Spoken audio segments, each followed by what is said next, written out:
20 years of biking, swimming, and running in triathlons started taking their toll on neurosurgeon Joseph Maroon. I overused my joints and ended up with some joint problems of significant degree and was actually recommended to have a total knee replacement. I took so much Advil that I got an ulcer from it. Maroon researched joint problems in the medical literature. Fish oils, because they contain omega-3 fats, looked like they could hold the answer to Maroon's joint pain. I started on that, and sure enough, I was able to get off of the Celebrex, the Advil, the ibuprofen, and all the non-steroidal anti-inflammatories. Omega-3 fats are good for the heart, too. New research from Japan shows that Japanese men have far less heart disease than American men. Even though their lifestyles aren't that great, many of them smoke, Japanese men eat fish every day, and fish is high in heart-healthy omega-3 fats.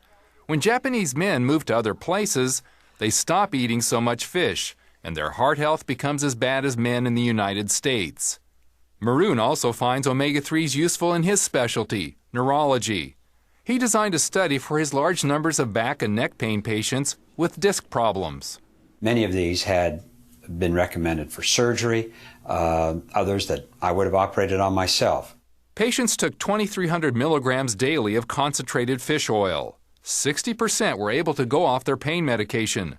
Many are expected to delay or even avoid surgery.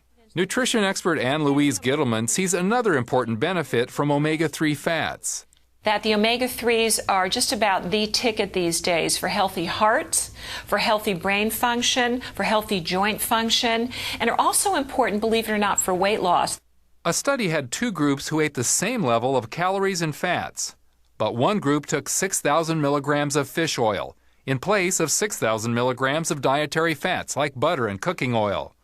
The fish oil group burned fat at a 25% higher rate and lost 2 pounds of body fat in 3 weeks. Gittleman says fish oil helps reduce belly fat, a type of fat which causes inflammation and harms the brain and circulatory system. And reducing inflammation inside the body can have an unexpected benefit on the outside of the body.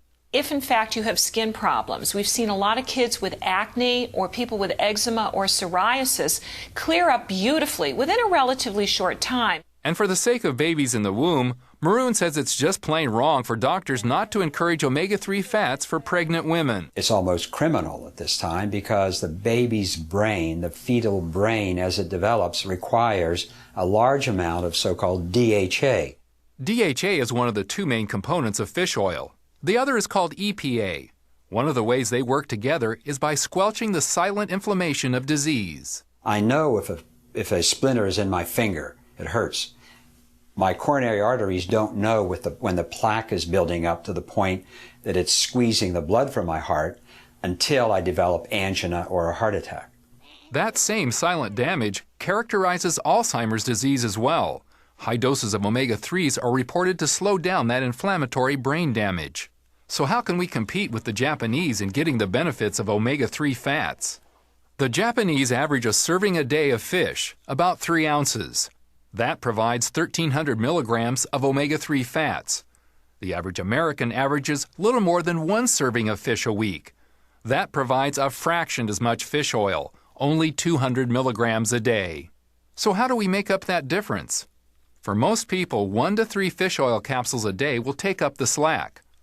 The other way to go, of course, is to eat fish. But that requires some caution, because large fish, such as tuna and swordfish, can accumulate toxins like mercury. In fact, the government recommends that pregnant women and young children eat very little fish. For them, fish oil capsules are a better choice because they're processed to remove impurities. Bolstered with an understanding of the importance of omega-3s, Maroon recommends an active lifestyle to fight back against the pitfalls and inflammation of daily living. If we can prevent the inflammation by taking something as simple as fish oil on a daily basis and modifying our diet and exercising, I think we can do much more for ourselves than any pill or surgery. Galen Tethrow, CBN News.